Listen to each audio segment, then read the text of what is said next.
অনেকবার 6 মাস প্রায় হয়ে গেল, অনেকবারও আবার ফোনে ফোনে বলেছে তুমি একা আসবে কিন্তু কাউকে সঙ্গে নিয়ে আসবে না। আমার দিদি অনাথ আশ্রমের বাড়ি না, অনাথ আশ্রমে থাকে। বল আমার দিদি, আমি দেখেছি তোর বাবাকে দেখেছিস তুই? তোর বাবাকে দেখেছিস? তোর বাবাকে হয়েছে শুনেছিস? তোর বাবাকে দেখেছিস? একা আসতে ও অনাথ আশ্রমের বাড়ি না, ও অনাথ আশ্রমের। বল এই আমার দিকে থাক, একটু আমার দিকে থাক। ও মিথ্যা কেন বললো আমার কাছে? ও কেন বললো আমার বাসা ঢাকা? ও মিথ্যা কেন বললো আমার কাছে? দিন ধরে অবৈধ সম্পর্ক? হ্যাঁ, কতদিন? মানে আমি ফোন দিছি, আমাদের 10 মাস হলো সম্পর্ক, ফোনে কথা বলা। দর্শক, প্রবাসীর স্ত্রীদের নিয়ে এতটাই আলোচনা সমালোচনা কেন, এ নিয়ে আজকে আপনাদের সঙ্গে কিছু কথা বলতে আসছি।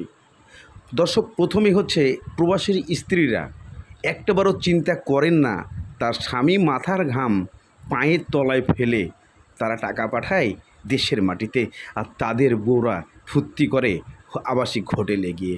এটা অবাক তথ্য। তেমন কিছুই না বাংলাদেশে, অর্থাৎ ইন্ডিয়াতে। কারণ বাংলাদেশ ইন্ডিয়া এখন আমাদের যে পাশাপাশি দুইটা রাষ্ট্র, এই দুইটা জায়গাতে একই পরিস্থিতি চলছে। তবে এর মাঝে যারা স্থায়ী ঘরের বউ আছে তাদেরও দৃশ্য দেখতে পাবেন ভিডিওর শেষ অংশে।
এরা এখন যে সকল কাজ নিয়ে ব্যস্ত, শুধু আপনার বছর বছর বসেন যান বলানোর চেষ্টা করতেছে।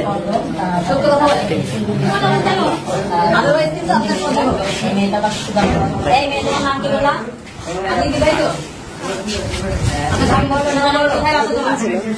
কাস্টমার বাসা বলতেছো না কেন?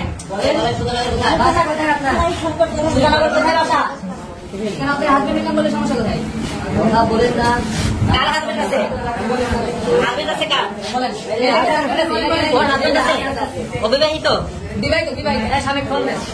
এই তোমার হাজবেন্ড নাই? হ্যাঁ বলেন। নাম বলো, তোমার নাম বলো। জানে না? জানে না তোমার স্বামী তোমাকে ভাত কাপড় দেয় না? দেয় কিনা? এই কথা বলতো। এখানে আসো কেন তুমি? কথা উত্তর দাও। কেন আসছো? তোমার স্বামী তোমাকে ভাত কাপড় দেয়, এখানে কেন আসছো? ফ্যামিলিতে তোমাকে ভাত কাপড় দিচ্ছে তোমার স্বামী, তো এইখানে এই ভাত কাপড় যেহেতু দিচ্ছে তোমার, এখানে কি প্রবলেম হওয়ার আছে? কি তোমার কয় ভাই বাসার নাম্বার নেবেন? এই তোমার নাম্বার দাও। এই নাম্বার দাও। এই নাম্বার দাও। এই তোমার হাজবেন্ডের নাম্বার দাও। কয় ভাই বলে দাদা সেটা বলো। বিবাহিত। বয়স কত? আরে এদের দেখছেন আমাদের কাছে এদের বিয়ে হয়েছে কি প্ল্যান করছে দেখছেন এরা কি হচ্ছে সংসার করবে, এরা কি সংসারে আসবে সংসারে বিশেষ সন্দেহ। এই তোমার স্বামীর নাম কি? স্বামীর নাম কি বলো?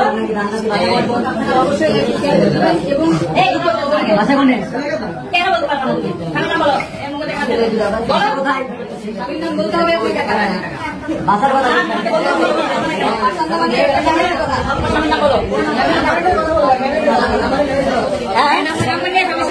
না নাম্বার ও তো স্বামীর নামই বলতেছে না। এই তোমার ফোন কই?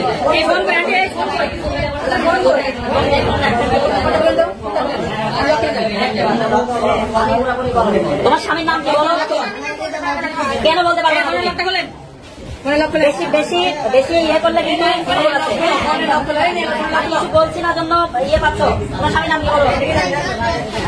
তোমার স্বামীর নাম বলো। কেন পারবে না? তোমার স্বামী তোমাকে ভাত কাপড় দেয়, তুমি এখানে কেন আসছো? হ্যাঁ স্বামী জানি না তুমি এখানে কেন আসছো? তুমি এখানে আসছো, তোমার কি লজ্জা করে না? হ্যাঁ ছেলে মেয়ে আছে? ছেলে মেয়ে নাই। এই ছেলেটা আমার দিদির সঙ্গে আজকে প্রায় 3 মাস হয়ে গেল, 3-4 মাসের মধ্যে অনেকবার 6 মাস প্রায় হয়ে গেল, অনেকবারও আবার ফোনে বলেছে তুমি একা আসবে কিন্তু কাউকে সঙ্গে নিয়ে আসবে না। আমার দিদি অনাথ আশ্রমের বাড়ি না, অনাথ আশ্রমে থাকে। বল আমার দিদি আমি দেখেছি। তোর বাবাকে দেখেছিস তুই? তোর বাবাকে দেখেছিস? তোর বাবাকে হয়েছে শুনেছিস? তোর বাবাকে দেখেছিস? একা আসতে ও বলেছি। অনাথ আশ্রমের বাড়ি না, ও অনাথ আশ্রমের। বল এই আমার দিকে থাকা, তুই আমার দিকে থাকা। মিথ্যে কথা বলছো কেন? মিথ্যে কথা বলছো মিথ্যে কেন? কথা বাড়ি মানে কিচ্ছু বলি না। তুই মিথ্যে কিসের জন্য তো বিয়ের সময় দেখালি রে? এই তোর একবার মনে হয় না আমার এত বড় একটা মেয়ে আছে, মেয়ে নিয়ে বোনের সংসার কর না রে বাবা। তুই মাঝখানে একে তুই ওকে কষ্ট রেখে তুই নিজে সুখে থাকবি।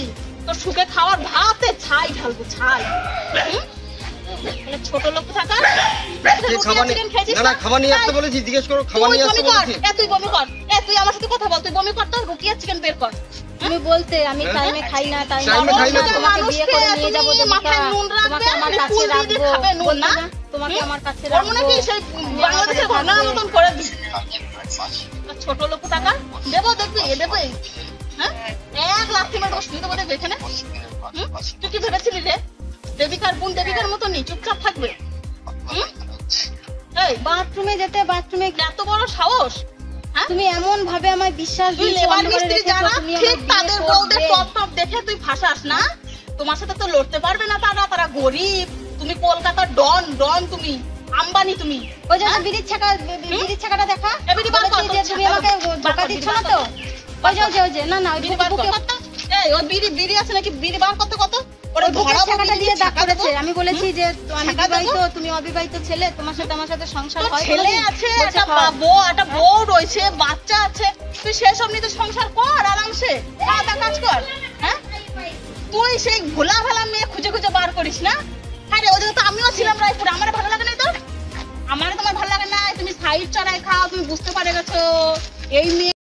দর্শক আপনারা প্রথমেই দেখেছেন প্রবাসীর বউ হোটেলে কট খাইছে, এদিকে গ্রামের একজন সাধারণ মানুষের বউ এক ছেলেকে কট দিচ্ছে।